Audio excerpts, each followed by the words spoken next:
বাংলাদেশের প্রান্তর জুড়ে মাথা উঁচু করে দাঁড়িয়ে থাকে এক অনন্য গাছ, তাল গাছ। তাল গাছ যেন অত্যন্ত প্রহরী, যেন হাজার বছরের সাক্ষী। আপনারা জানেন, মাঠ ঘাট ফেটে যখন চৌচির হয়ে যায়, তাল গাছ তখনও মাথা উঁচু করে দাঁড়িয়ে থাকে নিজের জেদে।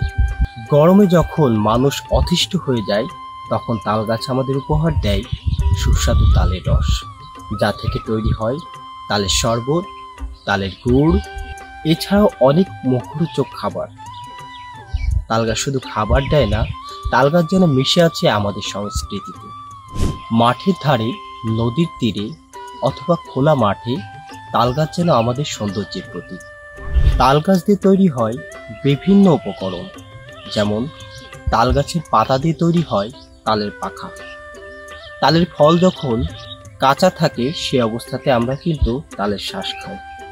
তালটা যখন পেকে যায়, সেই পাকা তাল দিয়ে তৈরি হয় বিভিন্ন ধরনের পিঠা ও পায়েস।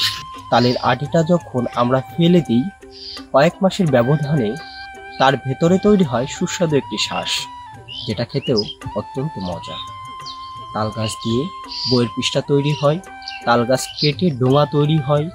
তাল গাছের কোনো কিছুই কিন্তু বাদ যায় না। এক কথায় বলা যায়, তাল গাছ আমাদের প্রকৃতির একটা অনন্য সম্পদ। সময় বদলেছে, কিন্তু তাল গাছ এখনো আমাদের শেকড়ের গল্প বলে।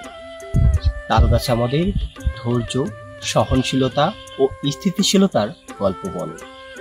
তাল গাছ আমাদের শেখায়, যত ঝড়ই আসুক দাঁড়িয়ে থাকতে হয় নিজের মাটিতে।